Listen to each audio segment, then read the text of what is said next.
আপনাদের বলছি, আপনার যে সহযাত্রী আপনার কাছে বা পাশে বসে আছে, যে আপনার সঙ্গে নিত্যযাত্রা করে, অথচ আপনি জানেন সে হয়তো টিকিটও কাটে না, এইখানেই আমরা পূর্ব রেলের তরফ থেকে একটা স্পেশাল ড্রাইভ নিচ্ছি। এই যে সহযাত্রীরা টিকিট কাটছেন না, আপনার সহযাত্রীরা, তাদেরকে একটু বলে রেখে দিন যে যে কোনো দিন যে কোনো মুহূর্তে, যেমন ধরুন তালদি থেকে আমরা হয়তো চাপবো টিকিট চেকিং স্কোয়াড সন্ধ্যে 6টায় বা 7টার সময়, তখন ধরা পড়লে কিন্তু সমাজে মান ইজ্জত একদম ধুয়ে যাবে, খারাপ লাগবে সবারই। বা এটাও হতে পারে আমরা যারা হাওড়া ডিভিশনের যাত্রী তাদের কথাও বলছি, তাদের জন্য আমরা হয়তো আরামবাগে চাপলাম, মানে এমন একটা লোকেশনে চাপবো যেখানে হয়তো মানে কোনো দিন আশাও করেননি মানুষজন যে আমরা টিকিট চেকিংয়ের জন্য ওই সন্ধ্যাবেলায় 7টা বা 8টার সময় আমরা টিকিট চেকিং করব।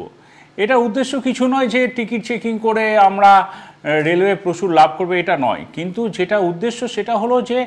আপনার সহযাত্রীকে একটু বুঝিয়ে দেওয়া যে মানুষের উপকারের জন্য রেল এই কাউন্টারগুলো করেছে, ইউটিএস সিস্টেম করেছে যাতে সহজে টিকিটটা কাটতে পারে। আর বাসের থেকে রেলের ভাড়া অনেক কম,